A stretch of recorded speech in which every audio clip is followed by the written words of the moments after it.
बढ़ते हैं आगे। भारतीय सेना प्रमुख जनरल धीरज सेठ ने पदभार संभालने के कुछ ही दिनों के बाद जम्मू कश्मीर में नियंत्रण रेखा यानी एलओसी का दौरा किया। उन्होंने अग्रिम चौकियों का निरीक्षण किया, जवानों से मुलाकात की, सुरक्षा हालातों का जायजा लिया, सुरक्षा हालात की समीक्षा की और मौजूदा ऑपरेशनल तैयारियों का जायजा भी लिया। आमतौर पर सेना प्रमुखों के ऐसे दौरे होते रहते हैं, लेकिन इस बार इस दौरे पर खास नजर इसीलिए है क्योंकि ये उनके कार्यकाल का पहला बड़ा सीमाई दौरा होने के साथ ही साथ ये उनका अनप्लान्ड यानी अनियोजित दौरा था और यह दौरा ऐसे समय में हुआ जब जम्मू कश्मीर में सुरक्षा चुनौतियां पूरी तरह खत्म नहीं हुई हैं। सीमा पार से घुसपैठ की कोशिशों का खतरा बना रहता है। ड्रोन गतिविधियां लगातार चिंता का विषय हैं और पाकिस्तान अधिकृत कश्मीर यानी पीओके में भी समय समय पर विरोध प्रदर्शन और असंतोष की खबरें सामने आती हैं। ऐसे माहौल में सेना प्रमुख का खुद अग्रिम मोर्चे पर पहुंचना कई रणनीतिक संदेश देता है। हालांकि सेना ने इस दौरे की किसी विशेष घटना से नहीं जोड़ा है इसे, लेकिन रक्षा मामलों के जानकार इसे नेतृत्व, सुरक्षा तैयारी और ऑपरेशनल समीक्षा के लिहाज से बेहद अहम मान रहे हैं। अब ऐसे में सवाल यह है कि आखिर इस दौरे के पीछे छिपे संकेत क्या हैं? क्या ये सिर्फ एक रूटीन सैन्य निरीक्षण था या फिर इसके जरिए भारत ने अपने मित्र देशों, विरोधियों और पूरी दुनिया को अपनी सैन्य तैयारियों का संदेश दिया है? आइए समझते हैं इस दौरे से जुड़े कुछ बड़े संकेत को। सेना प्रमुख के इस दौरे का पहला और सबसे अहम संदेश हो सकता है फील्ड लीडरशिप यानी नेतृत्व सिर्फ मुख्यालय तक सीमित नहीं है बल्कि अग्रिम चौकियों तक सक्रिय रूप से मौजूद है।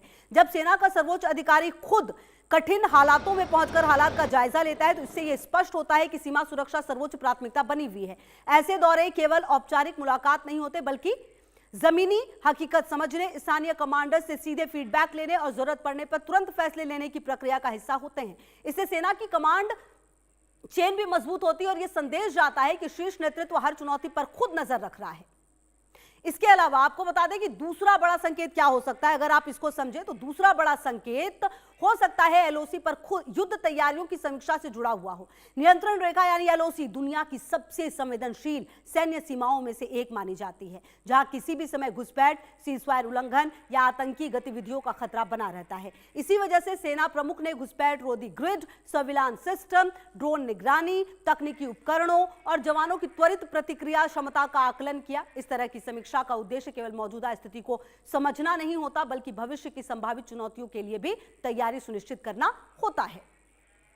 वहीं अगर आप बात करें कि ये तीसरा पहलू क्या हो सकता है, अगर आप तीसरे पहलू को समझें, पाकिस्तान अधिकृत कश्मीर यानी पीओके के सामने से आ रही गतिविधियों से जुड़ा माना जा रहा है। हाल के महीनों में वहां महंगाई, बिजली संकट, आर्थिक समस्याओं और प्रशासनिक फैसलों को लेकर विरोध प्रदर्शन देखने को मिले हैं। हालांकि भारतीय सेना ने अपने इस दौरे को इन घटनाओं से आधिकारिक दौरे पर नहीं जोड़ा है, लेकिन रक्षा विशेषज्ञों का मानना है कि सीमा पार होने वाला हर बदलाव का सुरक्षा एजेंसियां लगातार अध्ययन करती हैं। ऐसे में सेना प्रमुख का यह दौरा यह भी दर्शाता है कि भारत केवल अपनी सीमा ही नहीं बल्कि सीमा पार की गतिविधियों पर भी नजर लगातार बनाए हुए है।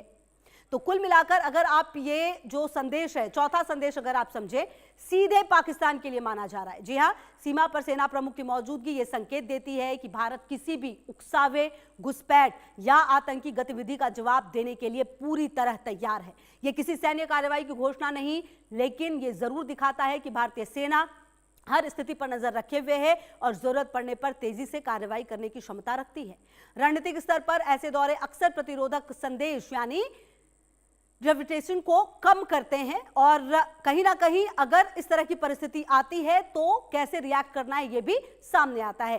पांचवा महत्वपूर्ण पहलू भारत के संवैधानिक रुख से जुड़ा है। जी हां, भारत लगातार यह कहता रहा है कि पूरा जम्मू कश्मीर, जिसमें पाकिस्तान अधिकृत कश्मीर भी शामिल है, भारत का अभिन्न अंग है। ऐसे में एलओसी पर सेना की मौजूदगी, मजबूत और शीर्ष नेतृत्व के नियमित दौरे इस नीति की निरंतरता को भी दर्शाते हैं।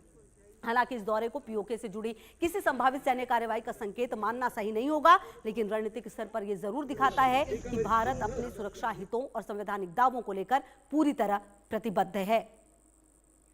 तो कुल मिलाकर आपको बता दें कि ये तमाम बातें जो हैं, छठा संकेत अगर आप देखें तो छठा संकेत ये भी हो सकता है कि अमरनाथ यात्रा की सुरक्षा से ये जुड़ा है। हर साल लाखों श्रद्धालु इस यात्रा में शामिल होते हैं और सुरक्षा एजेंसियों के लिए ये सबसे बड़ी जिम्मेदारियों में से एक होती है। ऐसे समय में सेना, अर्धसैनिक बल, जम्मू कश्मीर पुलिस और खुफिया एजेंसियां मिलकर सुरक्षा व्यवस्था संभालती हैं। सेना प्रमुख ने इस पूरे सुरक्षा तंत्र की समीक्षा की ताकि किसी भी संभावित खतरे से पहले पूरी तैयारी सुनिश्चित की जा सके।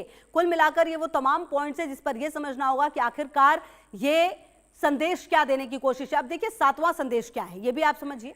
सेना के जवानों के लिए था। ये संदेश अग्रिम चौकियों पर तैनात सैनिक बेहद कठिन परिस्थितियों में अपनी जिम्मेदारी निभाते हैं। ऐसे में जब सेना प्रमुख खुद वहां पहुंचकर उनसे बातचीत करते हैं, उनकी समस्याएं सुनते हैं और उनके कार्य की सराहना करते हैं, तो इसका सीधा असर जवानों के मनोबल पर पड़ता है। साथ ही शीर्ष नेतृत्व पर भी जमीनी स्तर की चुनौतियों का प्रत्यक्ष अनुभव मिलता है। तो कुल मिलाकर ये 7वां संदेश जो देने की कोशिश की गई, और कहीं ना कहीं 8वां पहलू क्या हो सकता है ये भी आपको बता देते हैं फटाफट।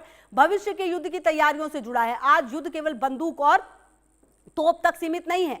जी हां, drone, artificial intelligence, cyber attack, electronic warfare और रियल टाइम सर्विलांस आधुनिक युद्ध का हिस्सा बन चुके हैं। भारतीय सेना भी तेजी से इन तकनीकों को अपने ऑपरेशन में शामिल कर रही है। ऐसे में सेना प्रमुख का यह दौरा आधुनिक सैन्य क्षमताओं की समीक्षा का भी महत्वपूर्ण हिस्सा माना जा रहा है। तो कुल मिलाकर जो संदेश है वो लगातार हम आपको बता रहे हैं। 9वां संदेश क्या है ये भी अब आपको फटाफट बता देते हैं। अंतर्राष्ट्रीय स्तर से जरूरी हो सकता है, भारत लगातार ये दिखाना चाहता है कि उसकी सीमाएं पूरी तरह सुरक्षित हैं, उसकी सैन्य तैयारियां मजबूत है और वो किसी भी सुरक्षा चुनौती का सामना करने में सक्षम है। ऐसे दौरे मित्र देशों को भरोसा देते हैं, वहीं विरोधियों को ये संकेत भी देते हैं कि भारत अपनी सीमाई सुरक्षा को लेकर किसी भी तरह की ढिलाई नहीं बरतने वाला है। तो ये दुनिया के लिए संकेत है। अब सबसे बड़ा संदेश क्या है? 10वां और सबसे बड़ा निष्कर्ष यही है कि जनरल धीरज सेठ का यह दौरा केवल एक औपचारिक सैन्य निरीक्षण नहीं माना जा रहा, बल्कि यह नेतृत्व, ऑपरेशनल तैयारी, सीमा सुरक्षा, जवानों के मनोबल, आधुनिक सैन्य रणनीति और राष्ट्रीय सुरक्षा के प्रति भारत की प्रतिबद्धता का संयुक्त संदेश है। यह सही है कि इस दौरे को पीओके के प्रदर्शन या किसी संभावित सैन्य कार्रवाई से सीधे जोड़ने का कोई आधिकारिक आधार नहीं, लेकिन इतना जरूर स्पष्ट है कि भारतीय सेना एलओसी पर पूरी तरह सतर्क है, हर गतिविधि पर उसकी नजर बनी हुई है और बदलती सुरक्षा चुनौतियों के बीच भारत अपनी तैयारियों को लगातार मजबूत कर रहा है।